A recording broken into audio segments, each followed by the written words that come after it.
When we were actually making the film The Secret, I went into that $2 million in debt. I didn't have a dime. But all of that, I realized, was a reflection of where I was inside about money. Everything is coming from the mental first. Whether we realize it or not, you believe you have it already, it manifests. Simple as that. Internationally renowned best-selling author, creator and the executive producer of The Secret, sold 34 million copies. the one and only Rhonda Byrne. What was your thinking like before you started to create more financial abundance? I would go to bed at night and I would feel sick in my stomach, not knowing how I was going to pay for my daughter's school fees. I used to walk outside, I'd walk down the street, I'm breathing in the abundance. I'm breathing in the abundance with every step I take, because I knew my subconscious mind only had beliefs of lack about money. And I knew the moment that I had overcome that, money would never be a problem again. How does someone get happy when everything has gone wrong in their life? I'm not indulging in...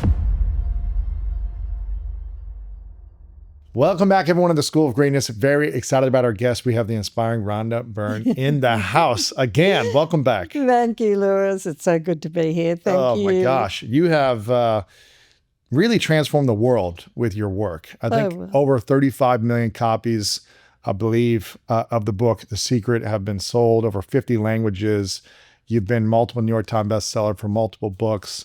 But the impact you've made around the energy of your work has really had a ripple effect in the world. Wow. And I think it's almost been 20 years since The Secret. Is exactly. that right? Yeah. 20 years since The Secret transformed the world, but also transformed your world and changed your life. Totally.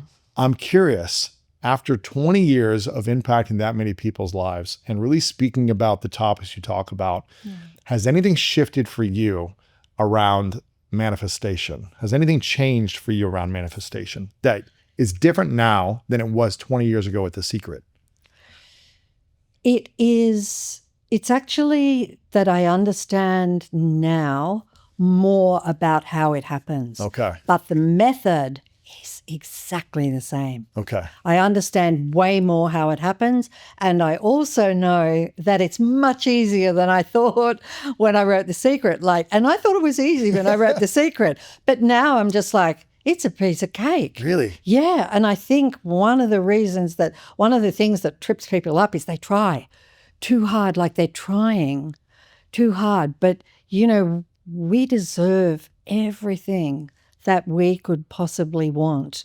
And so there's no, the universe, to put it, sweetly kind of, the universe wants us to have everything and to live a full life. And so, it's not a battle or anything like that. So I think sometimes we just try too hard, and trying, of course, says that I don't have it yet. Really? Yeah. Well, isn't there something around putting in effort or putting in focus or putting in some energy to developing a skill so that you can receive more of what you want? Or is it really as simple as just kind of let it go and allow things to come to you as they come? Well, I think if you, with a skill you can't just pick up a violin and be a maestro, right?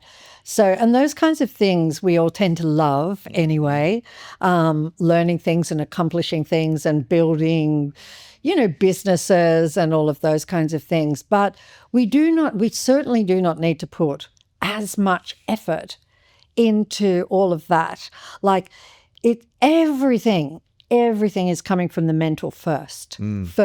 Whether we realize it or not, it is. Every action we take is a thought first. Every word we speak is a thought first. And so if we did more mental preparation before we took an action, that action would be so smooth and just flow. And that's kind of the part that in the future civilization will definitely realize and get really good at. And there's an opportunity for people to get really good at it now. So life's not so hard.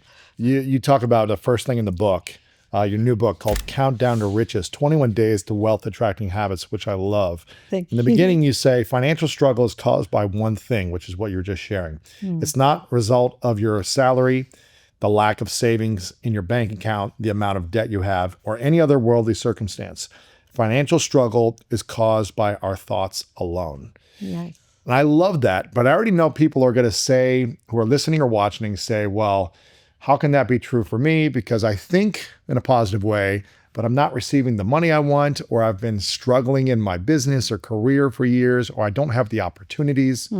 So I'm trying to think this way, or I think this way, but the results are not coming.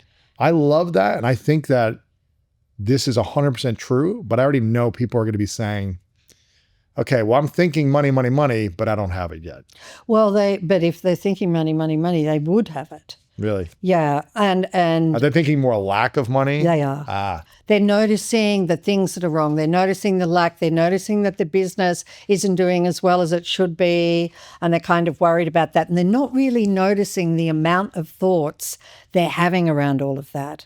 And so like we, you know, without having real control over your mind and be the witness of your mind. So not go down the rabbit hole with your mind, not get lured down, but be the witness of your mind, then there will be a lot of thoughts that we're not even realizing that we're having them. And so most definitely, like I'm sorry, but it just is thought first. And when you were struggling before the business started to take off, before the book, before all these things really exploded, what was your thinking like that kept you in the situation you were in before you started to create more financial abundance? Right. What was that for you? Like, do you remember back in the day what that was like? Really? I remember so clearly because that night that I discovered this, I just became so aware of my thoughts. Really?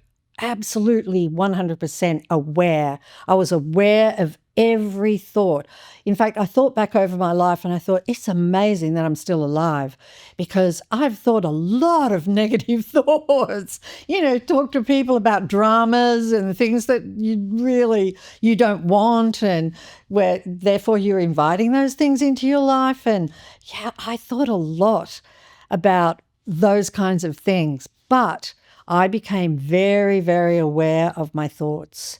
And when we were actually making the film, The Secret, I was strapped financially. I went into that $2 million in debt from a previous project that we'd been doing. And I just, I mortgaged my home. I took overdrafts out on my business. I took my credit cards to the max. I didn't have a dime. And here I am I'm in production and I'm making this film. I did everything. I used to walk outside, I walk down the street. I'm breathing in the abundance. I'm breathing in the abundance with every step I take. It's all around me. It's here now. Like I did everything because I didn't have enough money to pay my staff. And so, but all of that I realized was a reflection of where I was inside about money, the degree of lack that I had inside me, which was just from growing up. Normally, you know, people saying money doesn't grow on trees and all those things. And so, yeah, I had all of that within me. And I knew the moment that I had overcome that, money would never be a problem again. Wow. So it was more overcoming your thinking around money or anything you wanted in your life. Yeah. Right? It's overcoming your own thinking that was holding you back. Yeah. It's interesting because as you were saying that, with every step I take, I'm breathing in abundance. This is all around me. It reminded me, wasn't Bob Proctor in The Secret as well? He was. Yeah. Yeah. There was a quote that I read from him yesterday because we just re-released an episode of his today. And there's a quote that he said that both faith and fear demand you believe in something you cannot see. Yeah. You choose. And it's like, if someone watching or listening right now who is struggling financially and they've never felt or seen financial freedom or abundance, it can feel really hard to understand what that looks like and feels like. And so we can either stay stuck in the fear and the scarcity of, this is just how my life is. It's hard. It's a struggle. I want this, but I don't have it. Or we can start shifting things differently, like what you talk about in the 21-day guide, to count down to riches, 21 days of wealth attracting habits, on how we can start to reprogram the way we think and feel around money and anything really that we want in the world and having it sooner. And so where did that thought come in where you said, with every breath I take, I breathe in abundance and I see it all around me, the opportunities? Did you see that somewhere? Is that just something that came to you because you realized you needed to shift something inside of you and you're just going to try something new? Like, how did that idea come to you? I think it came from a book that I read, Your Invisible Power by Genevieve Byrne. And that book was written in the early 1900s. And I had read just about every single thing of the New Thought authors back then. I loved all of their work. And that was a big time in our civilization where there was a real waking up of people and being very aware of how powerful their mind was. But then what was interesting after that is we kind of got sleepy again. Why? It just happens. Is this just kind of have in waves? Yeah. Kind of happens like that? Really? Yeah. There's a consciousness, an awakening, and then a crash. Then back to sleep. Yeah. Why? Yeah, I know. I don't know why. I'm not going back to sleep. No way. No way. So, but yeah, that's what happened. And I think Genevieve Byrne said something like that. I did everything. I came up with every idea, every game, every single thing, because I knew my subconscious mind only had beliefs of lack about money. Really? You have to work really hard and struggle, because my father worked so hard. He would leave at like 4 o'clock in the morning. He wouldn't get back till 7 o'clock at night. I mean, he just worked so hard. So that's all that I saw when I was growing up. And so, yeah, I knew that I had all of that in my subconscious and I had to override it. And the only way to override it is with repetition of prosperity and abundance, and which is why I wanted to do Countdown. And the very thing that you were talking about, like somebody that's never seen riches, doesn't know how that feels. That's exactly why I wanted to write this book, because there are practices. There are 21 practices in the book, and each one is designed to just fit into your life. It's not anything hard that you have to take on.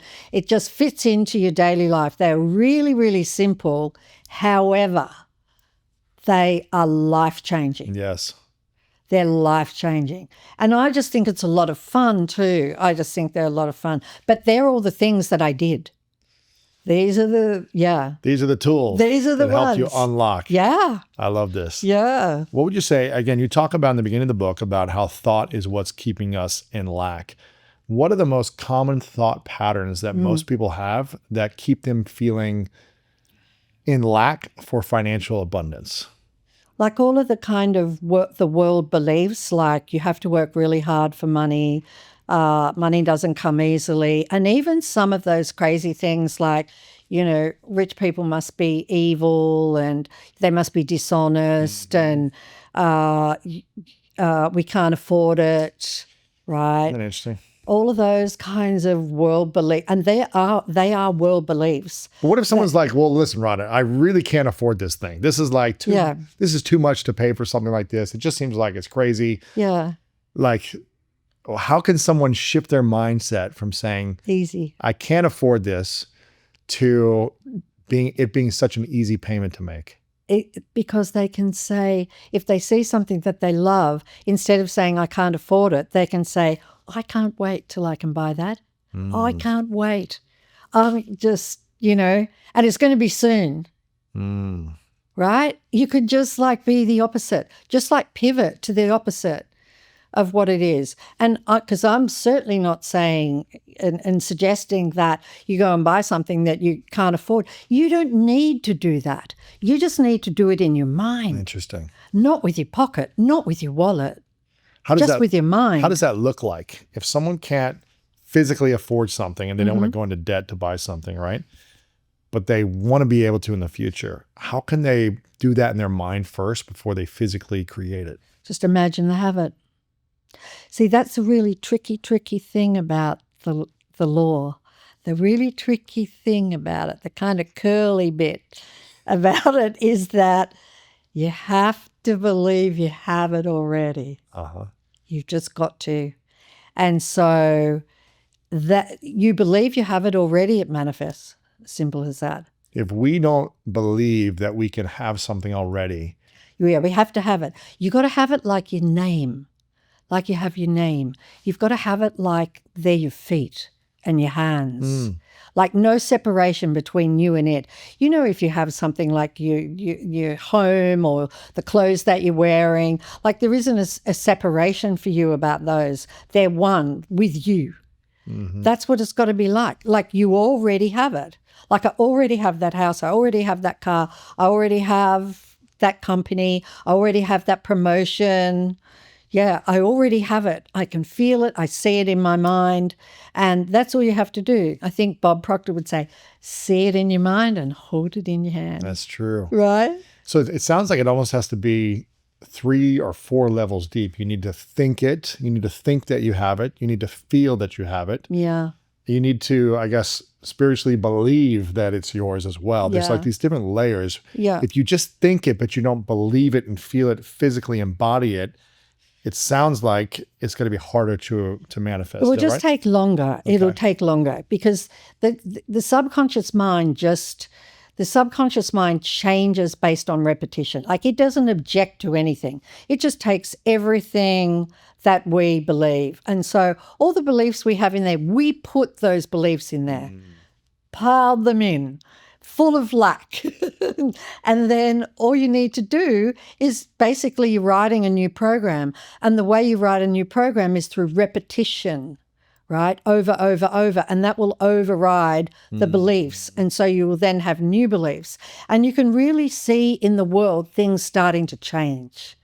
You know, I certainly did. I noticed things changing, that things didn't break down so much, or I would get a lucky break here or there, or, you know, I did the audio. This book comes with just this incredible kind of secret passage to audio, and which I had recorded.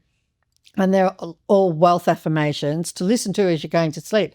So I just received it and I thought, I'm going to listen as I go to sleep. And I've always used that time of night, which is why I suggest this practice. I've always used that time of night to say affirmations as I'm falling asleep, because the last thing that goes into the subconscious mind is belief. It will be a belief.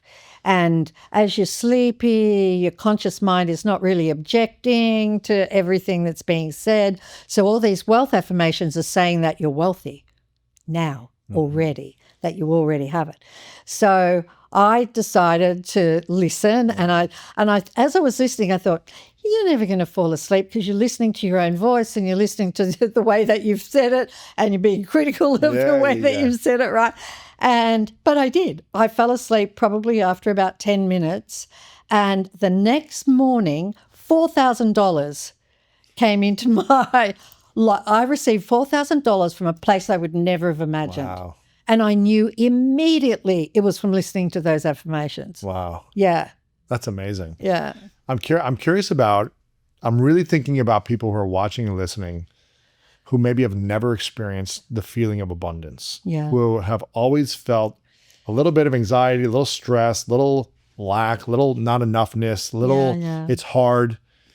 For those that have never experienced what true financial abundance feels like embodied, how could you explain it to them? And how could they start to believe that they have something that they've never experienced in their body? They would if they, like I used to think that too. I've never been wealthy. And when I was really short of money, I was like, I've never been wealthy. So, you know, how does that feel? I don't know how that feels.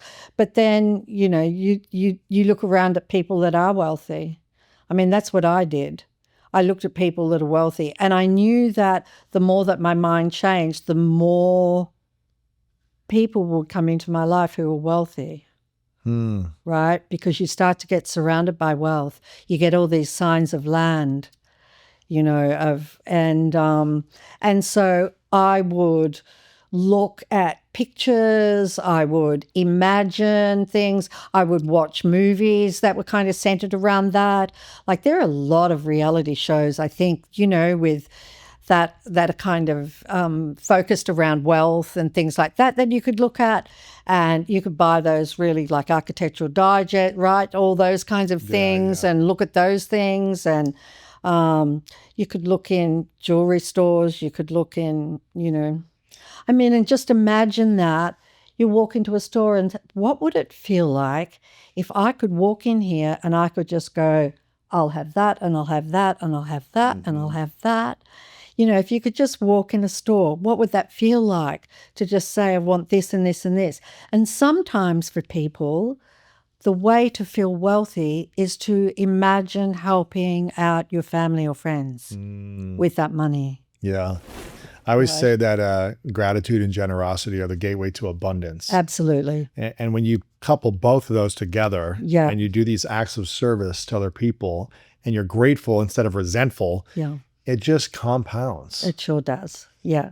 Gratitude is, I really don't think, without gratitude, I don't know what your life looks like, because certainly there are people in the world that are not grateful, that have a lot of money. Yeah. However. But they're not rich. No, they are not. They're not. Their health, their relationships, their friendships, they're not rich in any of those things. And yeah, so I just think, I don't know, I just think we need to. There's one thing of being like having a lot of money, but it doesn't mean you're financially free. Exactly. You could still be shackled to your money or to stress around it or to people trying to steal it from you or feeling not appreciated. You could still have all these emotions that make you feel lack, not enough. Yeah. So you could have money in the bank, but be financially poor. You could totally be. And the whole idea of this book is to be happy. It's not to be, anything else. And I do not want anybody to make money their God. No. Don't do that. No. Because you do that and that'll be whisked away from you. But to think that we don't deserve to be in struggle, to be in pain, to be in fear. And I was all of those things. I went through really difficult times. That's why I feel that I understand how people feel when they're struggling, because I would go to bed at night and I would feel sick in my stomach, not knowing how I was going to pay for my daughter's school fees and things like that. So I know what that feels like. And honestly, if I can change my mindset, anybody can.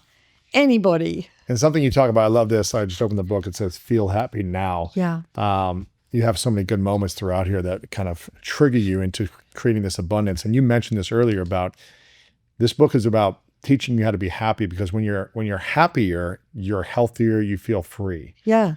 But if you're not happy because you're lacking something and you need to wait until that happens to feel happy, it's probably never going to happen, or you'll never feel happy when you get it also. And I think the real strategy is figuring out how to be happy, even if you feel like you're not getting what you want, even if you feel like you're in stress, in lack, you're not creating what you want yet, because that happiness, that joy, that feeling will start to attract more of what you want, right? Right, exactly. And the thing is that to be feeling happy, you're on the abundant frequency. Yes. I mean, that's where everything you want is on that happiness frequency. It's like be happy first and then you just watch what happens. Well, how does someone get happy when everything has gone wrong in their life? Yeah, by not indulging in all of those memories, and not milking those memories, but look for the ones that are better than that, the ones that make you feel good. And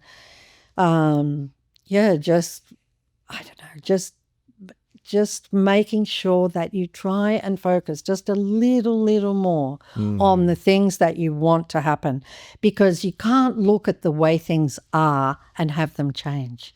If you keep looking at the way things are, never going to change. Say that one more time. You can't look at the way things are and have it change. So what do we need to do in order to make it change? You've got to look at where you want to be. You have to look there. You have to be where you want to be. And then anybody that's been successful, that's all they've ever done. They've had a dream, they've had a goal, and that is what has pulsated inside of them every day, I'm going to do this, I'm going to do this. They became it actually before it happened, right? Everyone that's been successful, that is the formula, because it's the only formula for creation. It's the only one. Yeah, I mean, everyone with a goal or dream or vision, they didn't have it originally. It was an idea that they said, here's this dream or vision that I want to create in my life. And they had to become someone who could bring that to their life, yeah, right? Exactly. So you have to let go of something you've been holding on to, or you have to start thinking in a new way to draw that to you, is what I'm hearing. Yeah, thinking in a new way and thinking more about what you want than what you don't want. And you can tell what you've been thinking, because you can tell by the way that you feel. If you're feeling down in the dumps, if you're feeling, the kind of heavy and, I really don't want to go to work today and all of that, then what has preceded that feeling is a whole lot of negative thoughts of what you don't want. But if you are thinking a lot of thoughts of what you want, you will feel happier. And then all of a sudden things start to manifest and things change, and, and you're like, whoa, I'm on a lucky streak. This is happening. Just don't have the thought that this is too good to be true. Right? What happens when you say this is too good to be true? You end it all. Wow, man. Nothing is too good to be true. And what about the people that are watching or listening that say, Rhonda, I've been thinking positively for years, but I'm still not manifesting what I want. What would you say to that type of individual? I know they think they've been thinking positively. But the law's infallible, It's infallible. So if you're thinking positively all of the time, then in your life, you're creating your life. So you're not creating somebody else's life. Things could happen outside of you. But in your life, if you are thinking positively, then everything around you should be 360 degrees change from what it was. It has been for me. There's something I feel like I had to shift my way of thinking from self-doubt, insecurity when I was much younger, my teen years, even early 20 years. And I was working really hard to get results. Something shifted in me where I started to read more. I started to learn more. I got around wealthier people, found mentors, and I started to see their kind of behaviors and patterns and language that they would use. Right. And I just started to say, everything I want comes to me, and I'm a very lucky person. Even when I didn't see it, I was just like, even when it wasn't happening for me, I started to look for little micro ways that this was happening. How can I create luck? And how can I stack kind of wins over wins over wins? And all of a sudden, I would just start saying, like, I'm a very lucky person, and things come to me randomly. And I have good fortune in my life. I would just start saying these things. That's great. And then I would look for the good fortune. Oh, look, here's a penny. It didn't even have to be a lot. Yeah. See, this is confirming. Here's a penny. Someone complimented me today. I'm a lucky person. I have good fortune. Whatever it might be, I would just find any small act and be like, that is confirmation. And I wouldn't focus on the things that I wasn't getting. I wouldn't focus on maybe the struggle that I was going through as well, or something not working out, and say, here's confirmation that I'm not lucky. This person didn't email me back, or this mentor turned me down. I wouldn't focus on the things that weren't working. Right. Instead, I would say, that just wasn't meant for me. That wasn't going to set me up for the thing that I really want. So I have good fortune. I'm a lucky person. People want to be around me. People want to bring me opportunities. They want to give to me. And I would find the littlest confirmations, and then those confirmations would expand into massive confirmations. Yeah. And I was just like, see, I'm a lucky person. And you do that year after year, decade after decade, you start to really stack abundance. Yeah. And then appreciating that abundance has been something that I've been doing as well, as opposed to being frustrated when I'm not getting. And appreciating and saying, thank you, thank you, thank you. You have that in the book as well, where you say, we should be talking to our money, saying thank you to money. I think that's what it Yeah, says in yeah. there. But it's like, thank you paid and things like that. And Yes. thank you for the money. Yeah, thank you for the money that I've received. And because even if you are being grateful for the money that you've received in the past, for the law, this is no different. It's like the law responds to that now.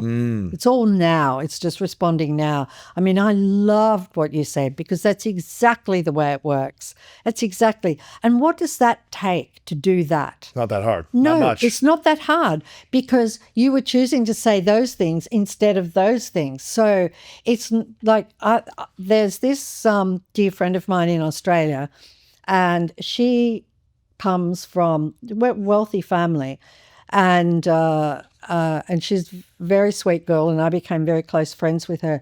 Do you know the words that would come out of her mouth every day, all the time? I am so blessed. I am so blessed in my life, Rhonda. I'm so blessed.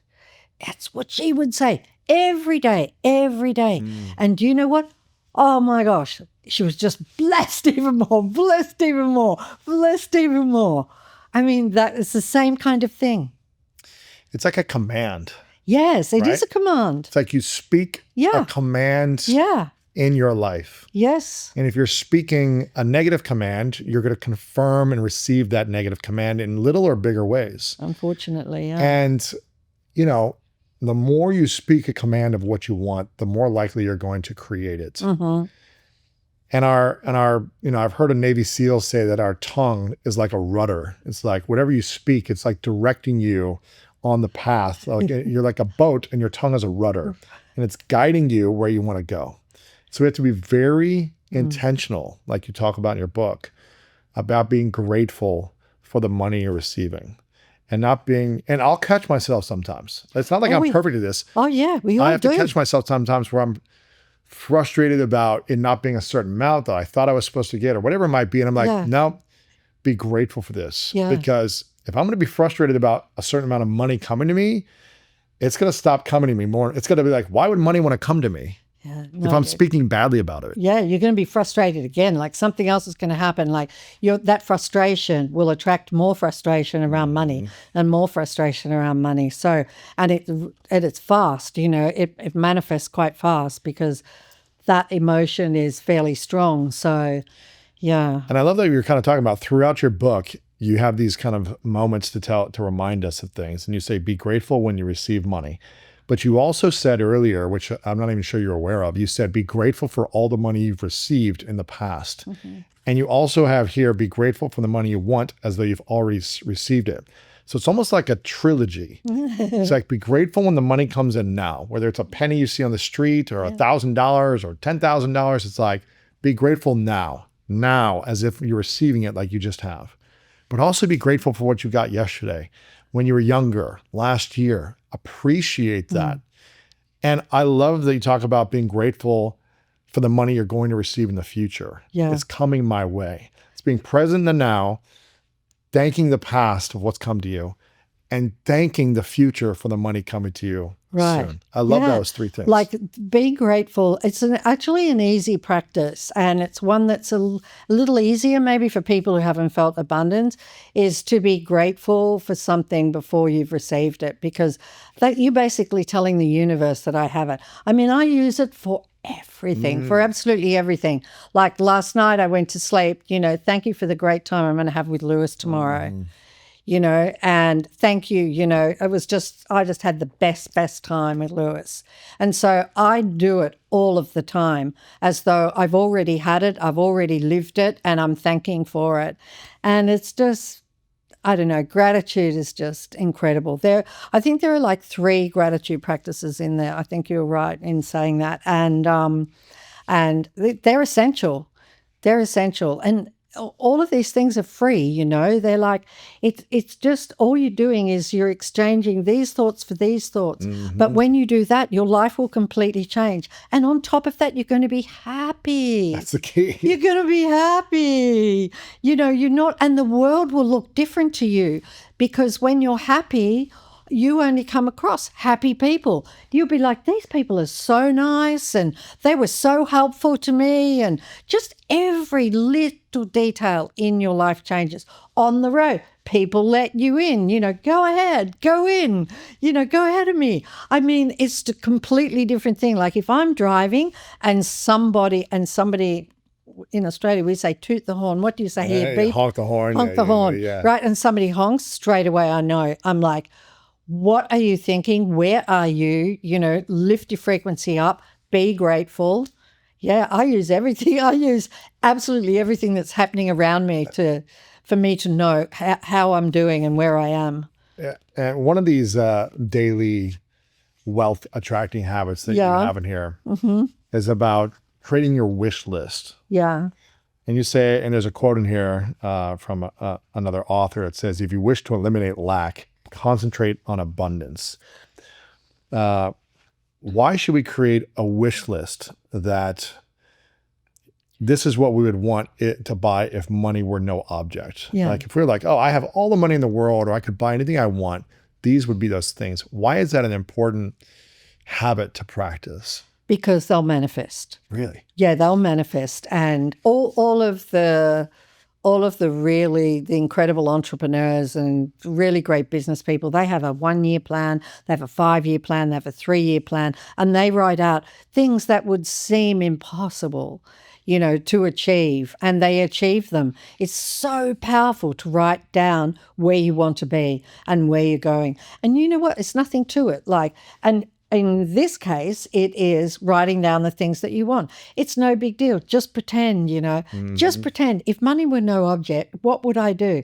It's a real fun game. And then you write it down, and then that's that. But then you watch, So, yeah. It's interesting you say that, because someone on our team, Sammy, she's got a screensaver on her phone with her vision board that perfect. she created at the end of last year, so 10, 11 months ago, right?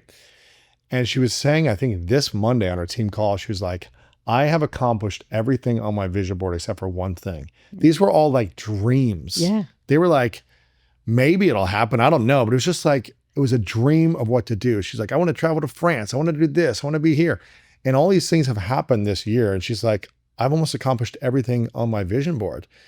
And I want to go back and tell her, did you have big enough dreams? It's like, think even bigger of what you wanted. Totally. Because you didn't know if you'd be able to accomplish these things. Yeah. Imagine if you created a wish list of what you wanted that was even beyond that. Go big. Go bigger. Think big. Go big. Yeah. Think big. Yes. What have you got to lose? Think big. Go on. And you can put lots of small things, there too. I want a new pair of Nikes, or I want this, right. Think small things. But yeah, think big things. Because one of the tricky things I think with people is they haven't ever stopped to think about what they want because they think they can't have it. And so to think about what they want is too painful.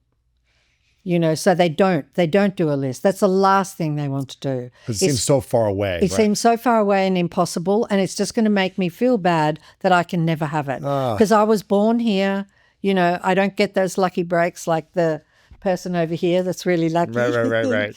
And so that's why it's so great to write a list. Because for many people who follow this, I bet they've never written a list before of what they want. No limits. Yeah. A friend and mentor of mine who told me, he grew up without a lot of money.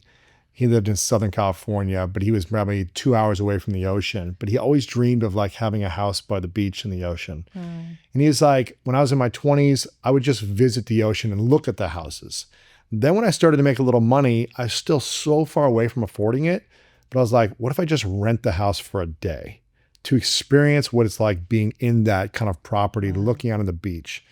And I think the closer we can get to dreaming it by writing it down and making a wish list, and then getting closer to the experience, even if you just touch it, touch the car you want to buy, touch the house that you want to live into, or rent the house for a night. You can't buy the whole thing, but it's like rent something like it and see what that experience feels like for a day, for an hour, for a moment.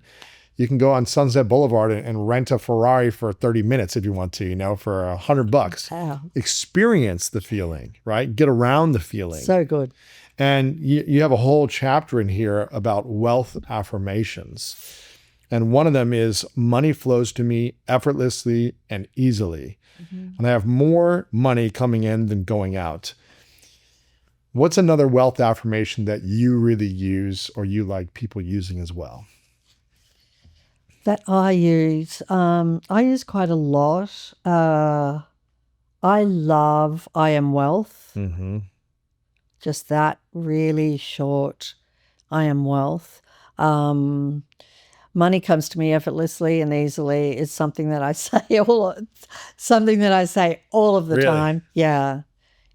Because just so it flows. And one of the things about more money coming in than going out is that most people have more money going out than coming in. If you're in debt, if you've got credit card debt, if you are really struggling with money, if you are living paycheck to paycheck, and all of those things, I want everybody to know I lived all of those things. I was there. If you're there, I was there. I know what it feels like. And so if you're experiencing all of that, you can change all of that. You really can.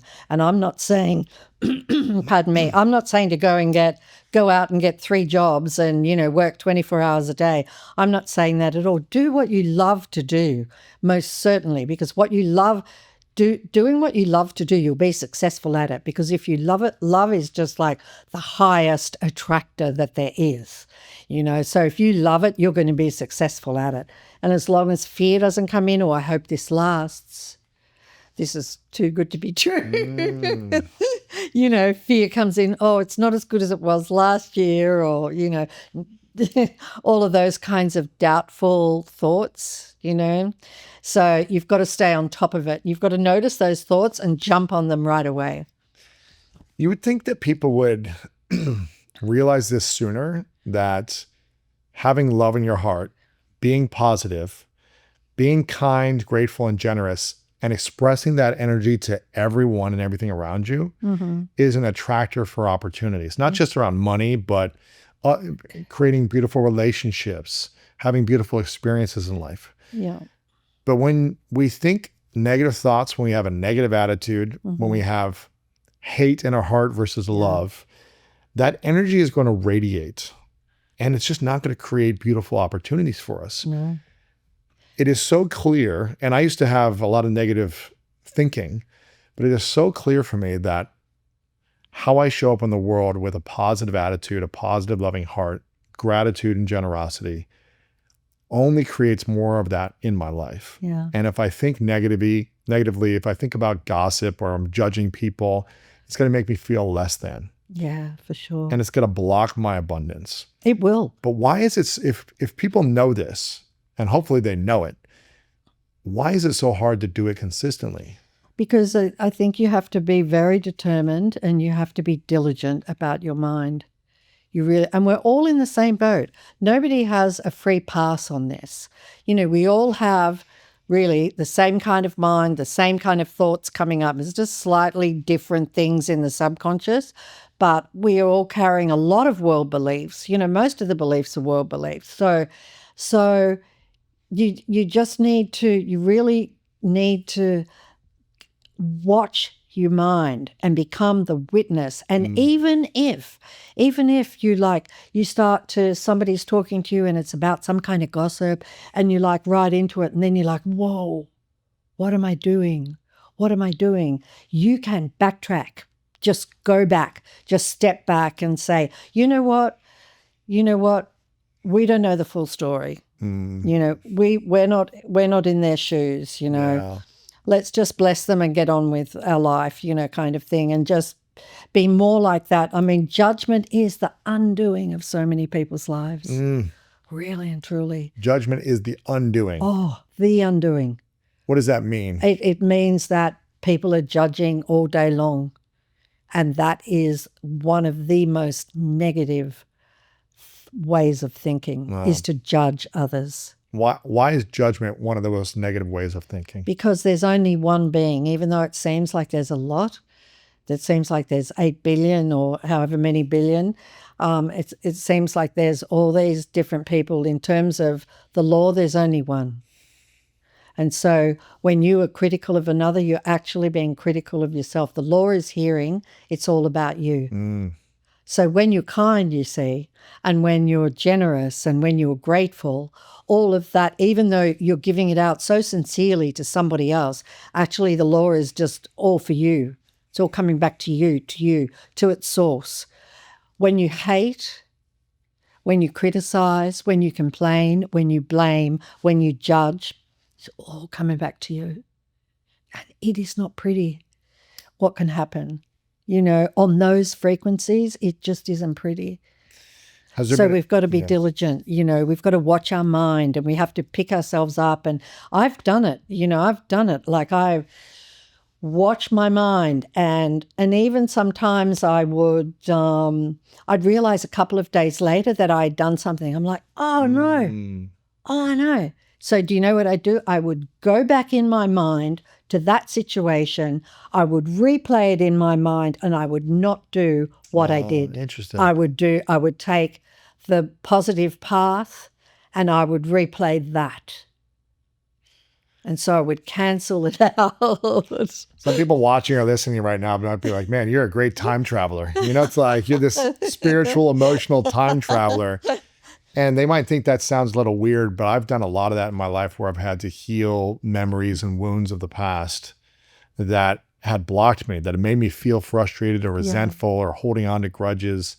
And I've had to go back in time in my mind and almost relive those moments as an adult and as the version of myself at those time periods, and kind of create a new harmony with myself, like a healing process that allows me to feel at peace internally. So good. And if I was listening to this when I was like 16, I'd be like, who is this Lewis and Rhonda person? These guys are like weird, right? I'd have been like, that just sounds like a little strange.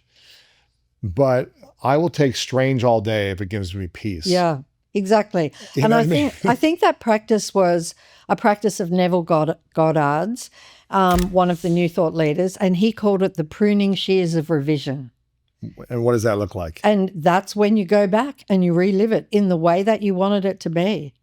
You just go back. But you see, for the law, there's only now, right? And so you go back in your mind and you relive it and you correct, you make it go a different way. And I would do that until I didn't feel any bad feeling inside anymore.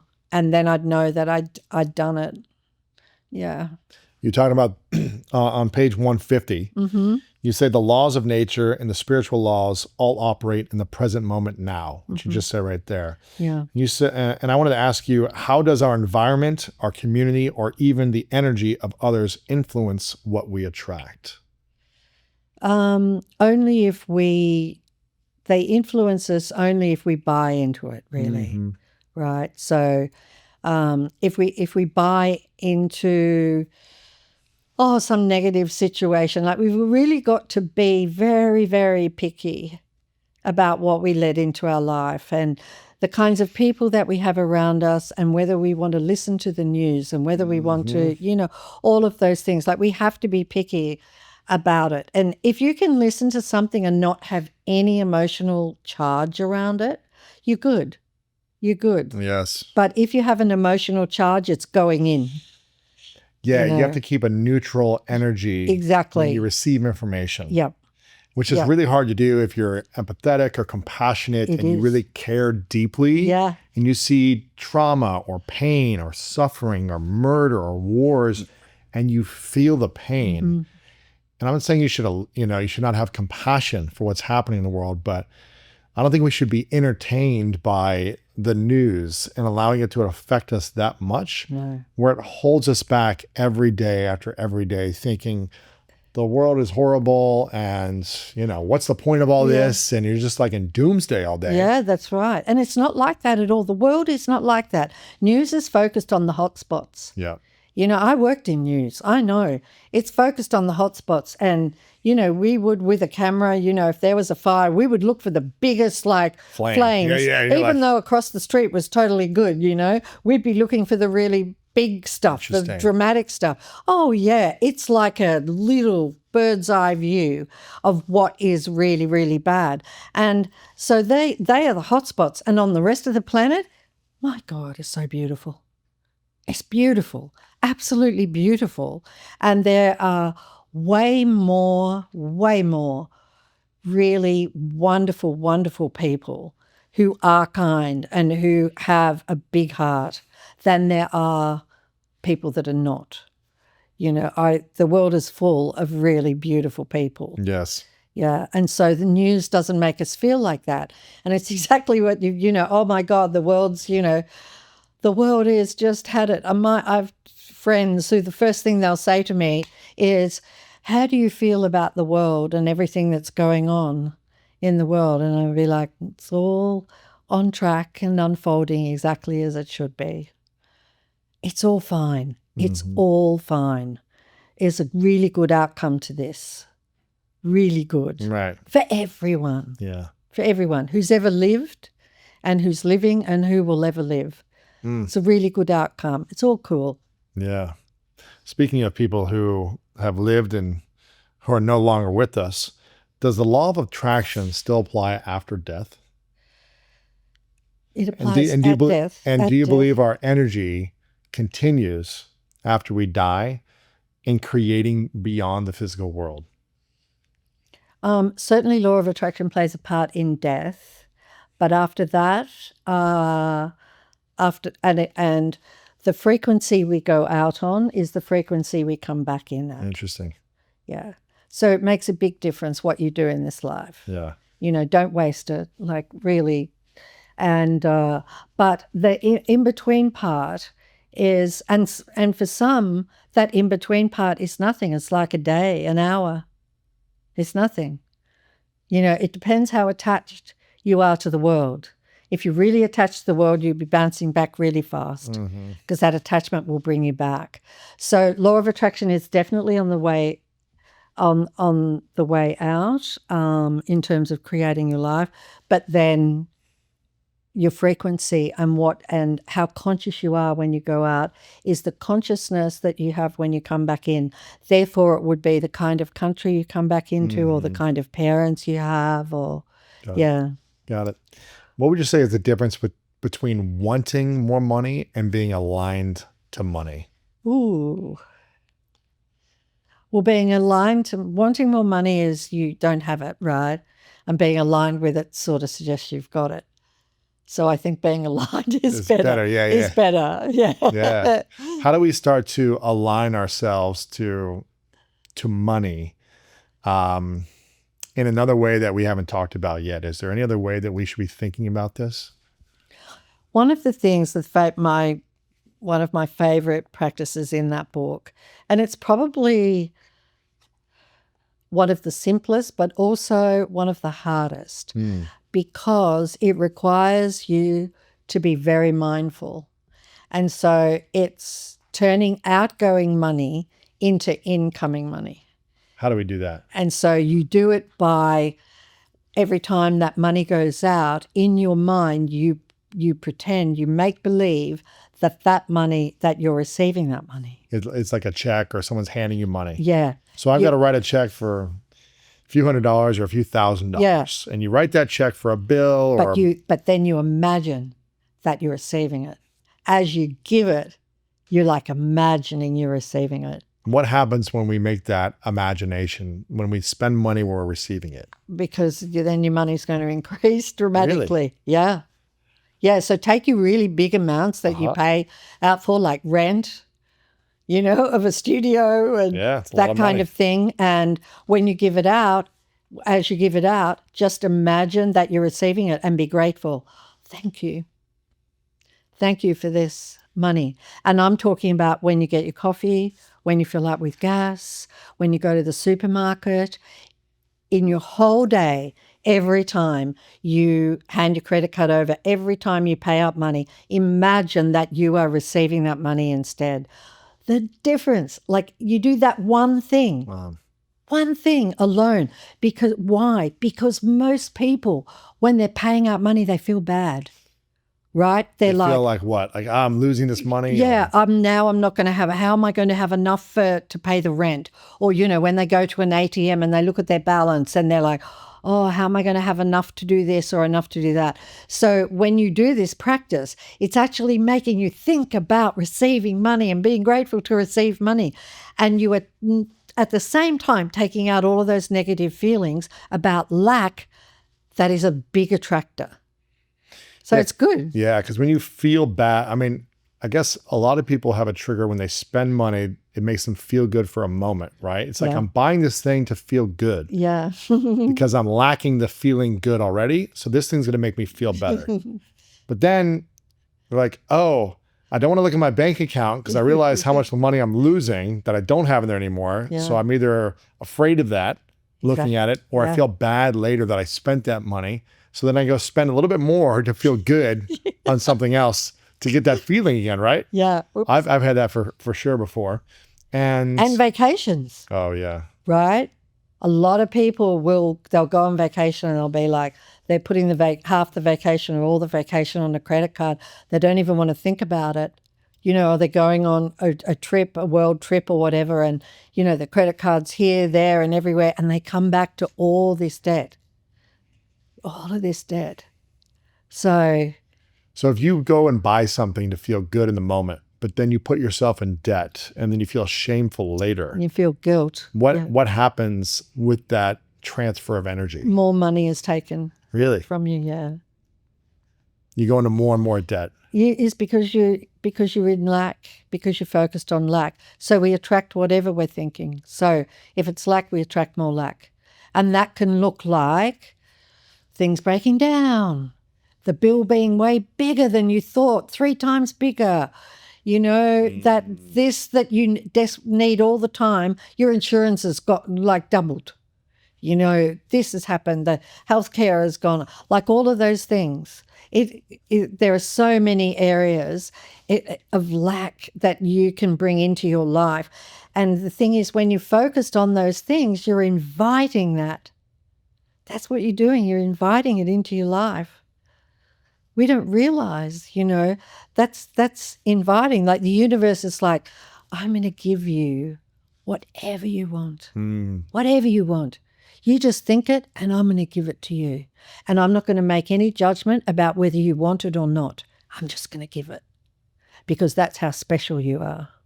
So if you're thinking frustration or lack, it's going to give you more of that. More lack. Mm-hmm. I was talking to someone that I know recently who said their rent went up like $500 a month. And they were looking to use that money to go, you know, get a lease on a new car that would have been $500 a month, but then they decided not to because it's going towards the rent. Let's say someone watching or listening has a bill that increases recently. How can they reframe in their mind about the increase of payment that they have to pay now, or they get to pay now, in order to make it a positive spin rather than, oh my gosh, I'm already struggling financially. Now I've got to pay more for the phone bill, more for the electricity, more for the home insurance, whatever it is. How do we reframe that and say, you know, so it's a positive reframe? I would, and I did this practice. I would, as I paid it out, I would first of all pretend I'm not paying a bill, but I'm donating. I'm donating this money because I love this organization. This organization gives fantastic service, and I'm donating it. And by donating this money, what is going to happen? I'm going to help to put food on the table of all the employees, including all those truck drivers. I'm going to help to pay for the children's, you know, school books and things like that. I'm going to help to pay for their mortgages so they've got safety and security in their home. And, you know, in donating this money, I'm even helping them, you know, go on vacation. All of the people that work for this organization, I feel really good about that.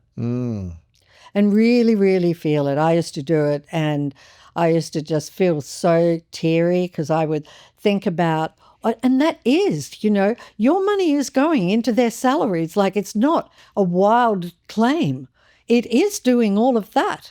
Like with a company, or everything they receive is going, yes, they have profits, but they're paying all their employees, and their employees use that money to put food on the table, to look after their children, to pay for that medical thing or whatever. Feel the good that you're doing. And I would always, I'm donating this money.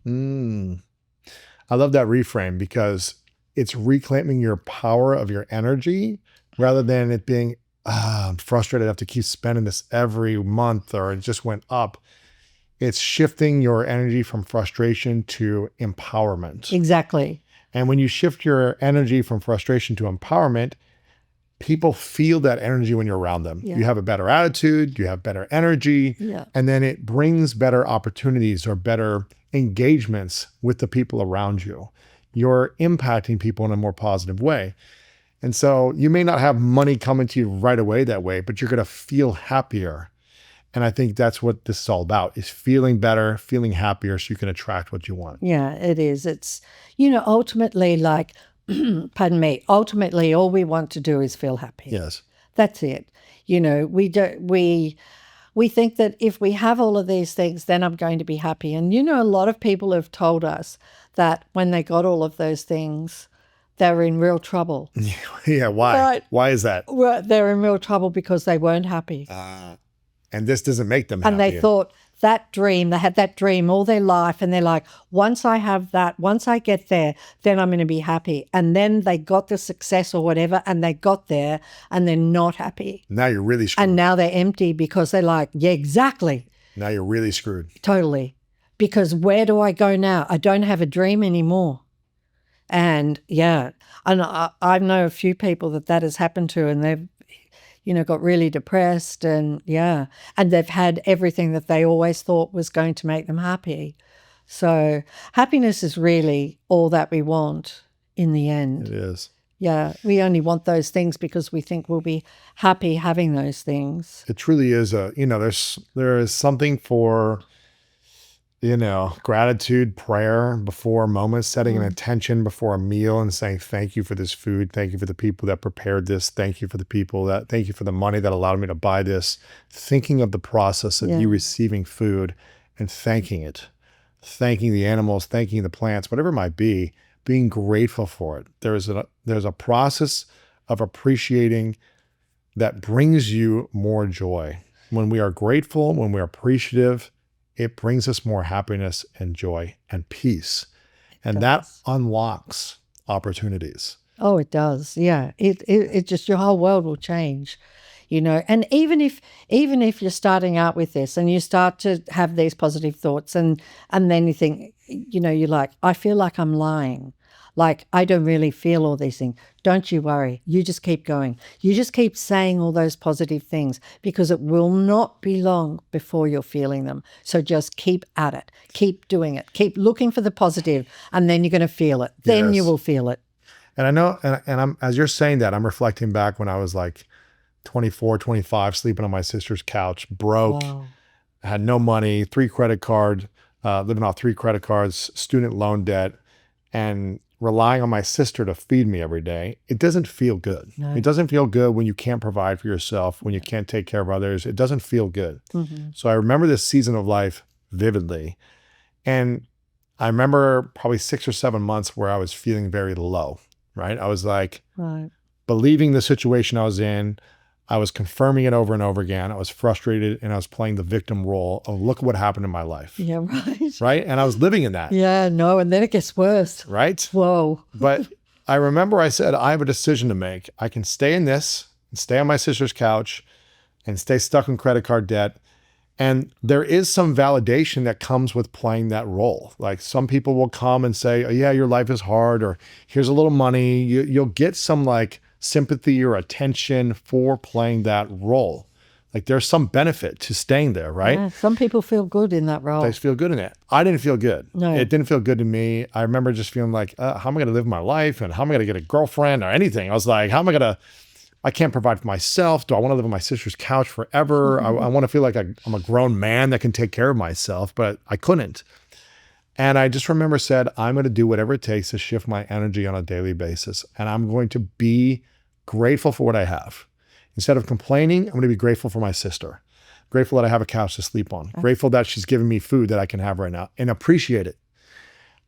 Anytime I get a chance to meet a potential mentor, I'm going to be very curious and attentive and thanking them for their time, appreciating it. The more I appreciated other things and people and environments, the more I appreciated and value with those people. And they wanted to support me more. And more opportunities came to me. And so I just really believe, I want to focus on this so much, that gratitude, appreciation, feeling good, even when you don't feel good, is part of the process to creating more of what you want. Yes, and you're not going to, if you're on a lower frequency, if you're really down in the dumps and you're on a low frequency, when you start to be grateful for things, you are not going to feel it because you're on that low frequency. But every single thing that you do is going to, every thought you have, every grateful thought will lift you a little bit higher, a little bit higher, a little bit higher. And you know what you're going to, and it's really fast. It's not that it's going to take you months, not at all. It's really fast. Like I would defy anybody to do gratitude in the morning and you just watch what happens in the afternoon of that day. You be really grateful to the point where, I used to have tears in my eyes. I was that grateful. Really? That was my thing. That I would, before I got out of bed, I would go through all of the things that I'm grateful for, and I would do it until I had tears in my eyes, because then I knew that my heart had melted. And you really, really do it until you feel it, until you really feel it, and then you watch what happens. You can change your whole day. You can change everything. And that is just from a tiny little thing, So like when you're getting ready is maybe a good idea. And it's often a good idea to tie it into one of your daily tasks, like when I get dressed or when I have a shower or when I'm cleaning my teeth, something that you're doing every single day. This is when I do this, because the subconscious mind will take that. This is a habit. You do it for like 3 or so days, and the subconscious mind will then kick in and remind you and give you the thought, you've got to be grateful. And you remember, when I'm cleaning my teeth, I'm being grateful for this and this and this. And so if you tie it in, for a start, you're thinking thoughts of gratitude and you're stopping negative thinking. Like that's one of the things I think in listening to the wealth affirmations, that when people get into bed at night and they're falling asleep, that is one time when they are thinking about all the things that went wrong that day and how they should have handled this better, that went wrong, that didn't happen the way that I wanted it to happen. And, how on earth am I going to, get more money or whatever? And, or then they're dreading tomorrow.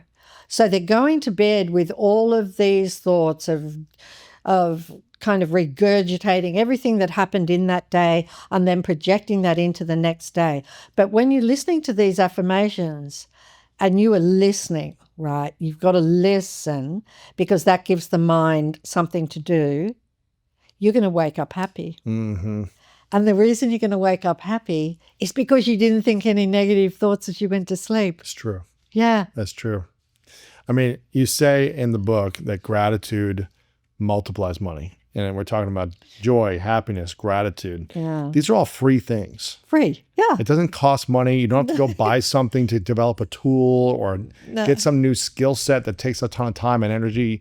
This is literally in a shift in a second, and repeating that shift throughout your day, weeks, and years. And that energy will expand. There's another part of the book where you say, your wish is my command. What is this process of asking and receiving, and you call it your wish is my command? Okay, because I use an example of Aladdin and the genie. Yeah. And you've got this in the book. Yeah. With a little lamp and money coming out of it, which I like. Yeah. And in Aladdin and the genie in the current story is he gets 3 wishes. But the original story was unlimited wishes, because this was a story that was created to show how life works. Huh. Yeah, and so if you think of universal law, or whatever you want to call it, the law that governs our mind, when you think of that law is governing your mind at all times. So, and it is operating only on one thing, your thought. Like it is sometimes called, like in the East, it's like called the law of karma. So it is operating only on your thought. That is it. And so whatever you think, the law says, your wish is my command. I don't want to go there. I don't want to do that. My boss is really mean to me. He's never kind. He's just, every time I go to that supermarket, it costs me way more than I ever want. Fuel's gone up again. I can't believe it. Yeah. I'm taking all that back, universe. I'm very grateful for the fuel. I'm grateful for the supermarket. I'm grateful for all of those things. But you're saying those things. Every single thought you say, your wish is my command. Your wish is my command. You just asked for it. You just commanded it. You're just getting it. And are you saying it to yourself then? Are you saying, if you're asking for it, do you also reply to yourself? Yeah. Your wish is my command? I know that the law is responding with, it's saying your wish is my command. Got it. Yeah. So that's for all of us, every single thought, so every thought. That's why when you're grateful for something and the universe says your wish is my command, because whatever you are grateful for, you're going to get more of. It is going to multiply. I believe that. Yeah. And so when you're kind, your wish is my command. When you say something kind, when you're nice to somebody, when you help them out, or, you just do something, like it makes you feel so good, to just do, especially to do something for strangers. Like there's that in the book too. It just makes you feel really, really good and brings you out of your head and all of those thoughts and everything, and just brings you into your heart. And if we were more in our heart rather than in our head, it'd be a really different world. What has been the biggest struggle you've faced over the last 20 years with all the success that has come into your life?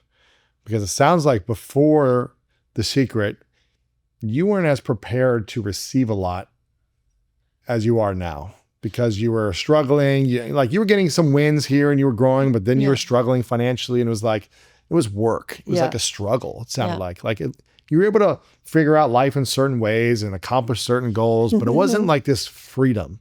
No. What has been the biggest challenge in the last 20 years of having the success that you have through The Secret and the platform you've built that you've had to overcome? Wow. I can think of so many before The Secret, but not as many after The Secret. Because a lot of people think about the weight of gold, the pressure of success, right? The attention, the awareness about you. Right. Now people are coming after you, or now this, or whatever's happening. Oh, okay. Did you have to? Yeah, I had to modify things when The Secret was first released. Really? Yeah, because I would get stopped in the street, but all of that was really beautiful, because it wasn't like I was any celebrity. People were like, my mother gave it to me, and it was so beautiful, telling me everything that had happened in their lives.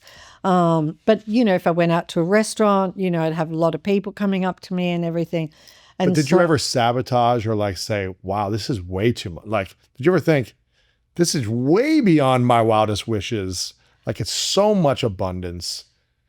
Maybe I should not have as much. Or did you ever have a thought that brought you back, or that held you back in any way? No, not really? No. That's good. Not this is too much. I don't deserve it or something like that. I just responded by, I moved. At that time, I was living in Santa Monica, and I moved out, which is really what I wanted to do, be more peaceful, in a more spiritual place. So I did that, and I didn't really want to change things. There have been, actually, no, I think, I think about my mother passed, and, that's that's an incredible story, because my mother, my father died really suddenly. So it was 2004, toward the end of 2004, that I discovered The Secret. But my father dying on the 1st of March was the downhill for me. Really? Oh, whoa. What year is this? This was 2004. And that was the first thing that happened. And then, oh my gosh, it was just one thing after another. Really? I was making all these movies for television, and and they were about murder, the worst possible subject. And so my health, everything, my friends, everything. I kind of lost almost everything, and that was how I collapsed in despair. And that's when the night that I discovered the secret. But Really? my father had died on the 1st of March, and so my mother that night, she called me. My accountant called and said, you're $2 million in debt, and you're going to lose everything in 30 days, is what he said to me. It was the first phone call. I hung up the phone. I think it was a hard line then. I hung up the phone, and straight away it rang, and I thought it was him again. And I said, hi. And it was my mother, who I could not recognize because she was so distraught with grief.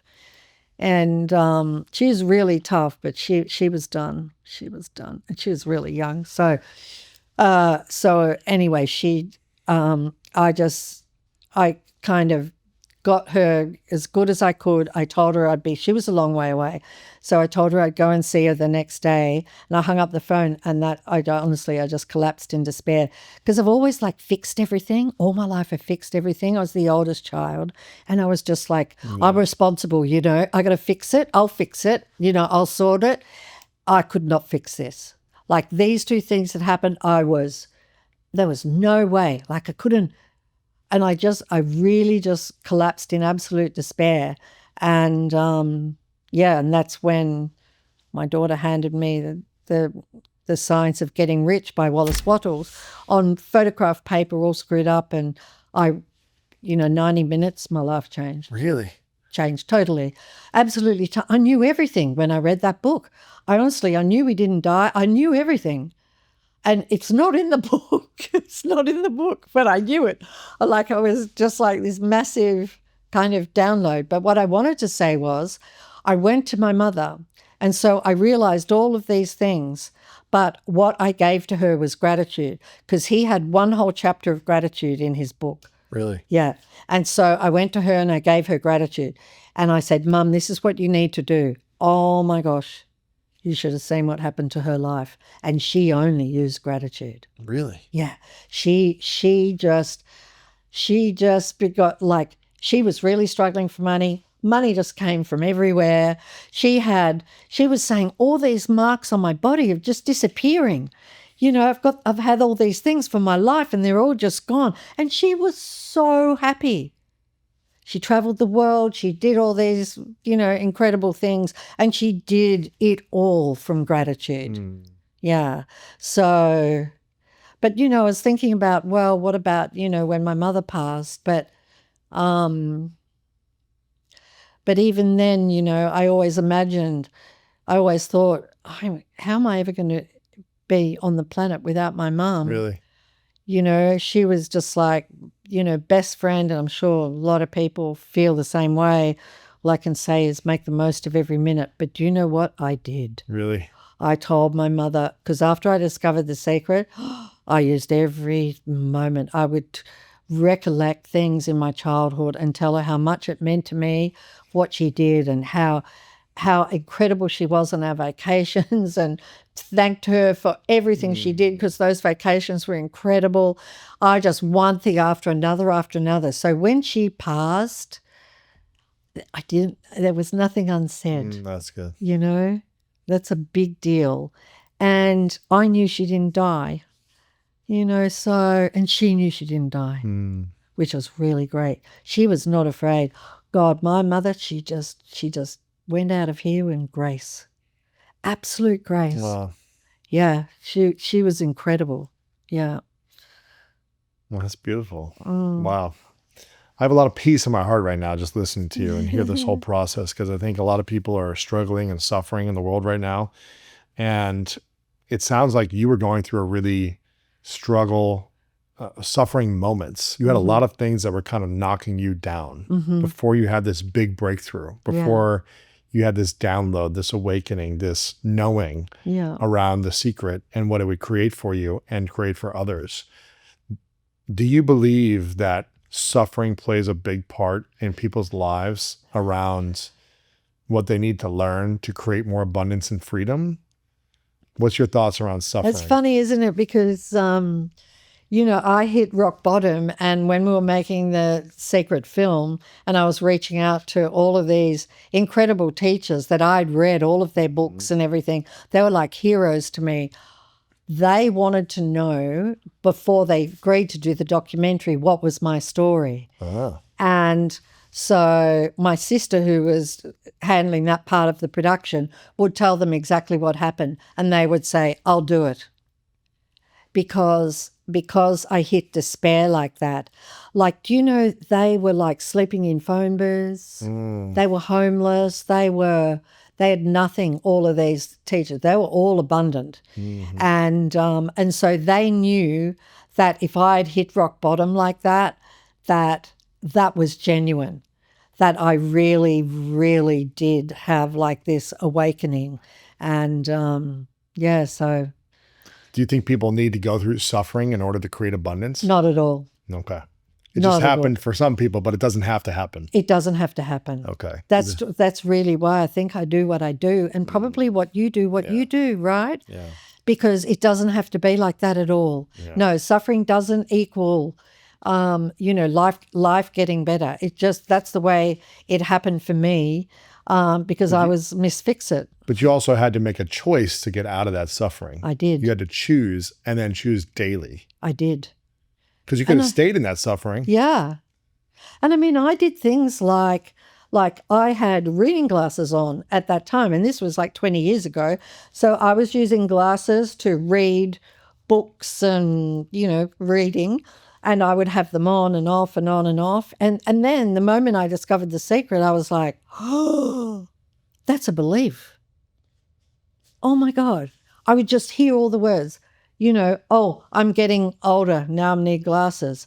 Would you wait? You see, And so I took all of the situations where I struggled to see, in restaurants with dim lighting, on a plane, when the lights are all off. I took all of these things and I imagined myself seeing clearly. And my mantra was, I can see clearly, I can see clearly. Now, this is how kind of wet behind the ears I was, because I expected, when I came out of my visualization, I expected that I didn't need my glasses. I was like, I'm not going to need these glasses. But it took 3 days. Really? And I've never used them. Really? No. How long were you using glasses for before that, like reading glasses? I needed to up them. So about 5 years. And I needed to take them up to the next level. Really? Yeah. Yes. And so you made a command. I sure did. And you know what? I had no doubt. I knew. I absolutely knew. And one of the doctors who was in the Secret film, when I told him what had happened, he said, do you have any idea what had to happen to your eyes for you to be able to see like that? And I said, no, thank goodness. I had no idea, because if I knew that, then it would be impossible, right? Right. I just had absolutely no doubt. Oh, my gosh, that was a belief. I can just change that. That's beautiful. Yeah. What did Bob Proctor say? If you can see it in your mind, you'll hold it in your hand. You'll hold it in your hand. Yeah. And you had this, even though you weren't able to see at that moment, in your mind, you were able to see it. I could. I knew it. And then I guess you didn't have to hold reading glasses in your hand anymore. So you could release that. Yeah. If you can see it in your mind, you can hold it in your hands. You have this book, Countdown to Riches, 21 Days of Wealth Attracting Habits. The thing that I love about this the most is you can go through this in probably an hour. It's beautiful. It's a visual experience. And it gives you very simple practices every day for 21 days to create power in your life and to create you more tools to feel better and to create a better experience in your life as well. And if you do this and you follow this every single day for 21 days and then keep repeating it, you're going to create more opportunities in your life. I know it. So I want everyone to get this book, Countdown to Riches, 21 Days of Wealth Attracting Habits, by our good friend, Rhonda Byrne, who is the creator of The Secret. And I'm assuming many people here have watched our previous interviews, and you probably have her books as well. But make sure you get a copy for yourself, get one for a friend.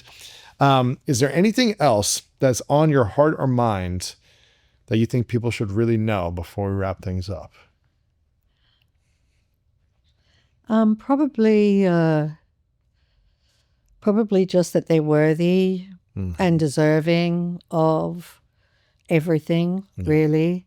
And I know that they're eternal beings. They might not know it, but they are eternal beings, and they've done a few rounds around here. But yeah, just chill and really just stop and smell the daisies, as they say, and just do your best to be here now. Yeah. Right. And not let your mind take you to the past and project into the future, but just be here now, because, oh my gosh, here now is really is divine. It's beautiful. Rhonda, I want to acknowledge you for constantly showing up and creating tools, teaching, books, content that inspire, that impact, that help us become better in our lives. This is a powerful one, Countdown to Riches, The Secret. Obviously, you've done so many other great books, The Greatest Secret, which I liked as well. So I want to acknowledge you for constantly showing up. You've got 35 million plus books out there in the world.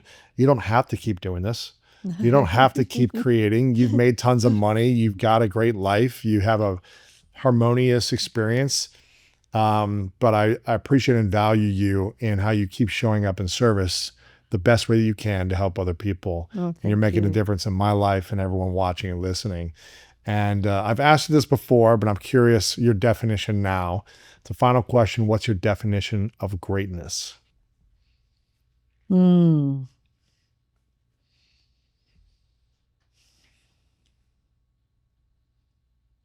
Maybe for me now, it's knowing the truth. Yeah, knowing the truth. And because I really know that there's only one real purpose for us, each of us, and that is to discover who we are. And who we are is greatness multiplied by infinity. And how do you find who you are? Here, now. Secret door. There you go. Yeah. Love it. Rhonda, thanks for being here. Oh, Appreciate you. Thank you, Lewis. Love it. Amazing. Thank you.